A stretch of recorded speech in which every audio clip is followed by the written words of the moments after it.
Can you talk about the difference in your situation entering last year's camp and where you stand right now? Well, a year ago now, I believe Coach Ebert named me the starter, and I got to go through all of last season, start all 13 games, and then through spring ball I was worked with the ones, and then obviously through camp I was with the ones. So in my head it was nice because I didn't have to just focus on my job.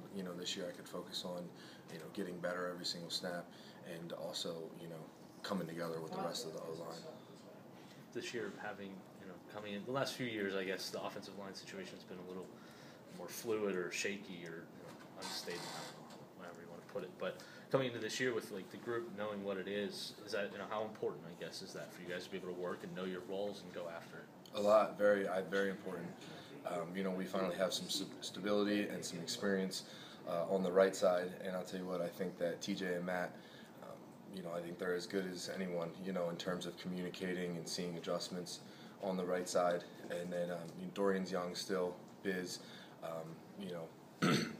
played a lot of snaps last year. So we had to, bring them along during camp on the left side and kind of catch up with the right side, in my mind, in terms of communication and adjustments. And I think that we're there, or getting there.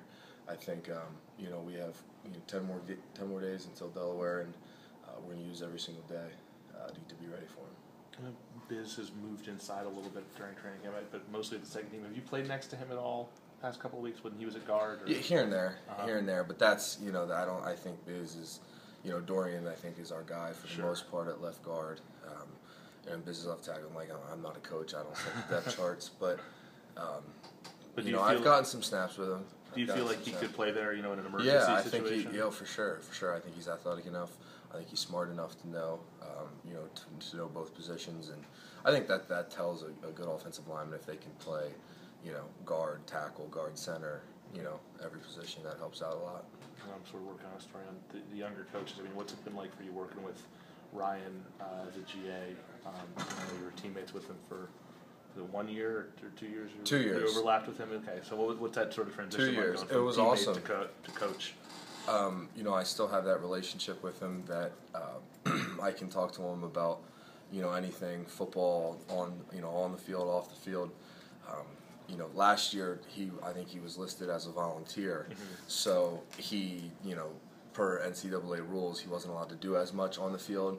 So it was he had the opportunity, and I had the opportunity to spend more time together and watch more film. Now that he's a GA, an official GA, he has a lot more responsibilities on the field with the scout teams and giving us a look. So I hope that doesn't interfere with the ability for me and him to watch tape together. I don't think it will, but it's been awesome because I can talk to him. I remember before the Florida State game, I was real nervous last year, and he sat me down, and I never got his story on training camp about how it went with the Bills and all that. And he told me that, and it kind of took my mind and it eased me a little bit. So I'm thrilled that he's back, and then hopefully he's here for this year and next.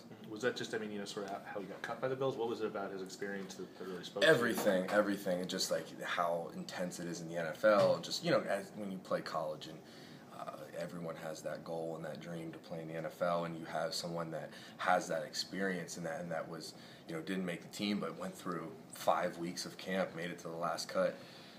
That's pretty cool to be able to talk to him and talk to the different about different scheme and the way they do things. So it's pretty neat.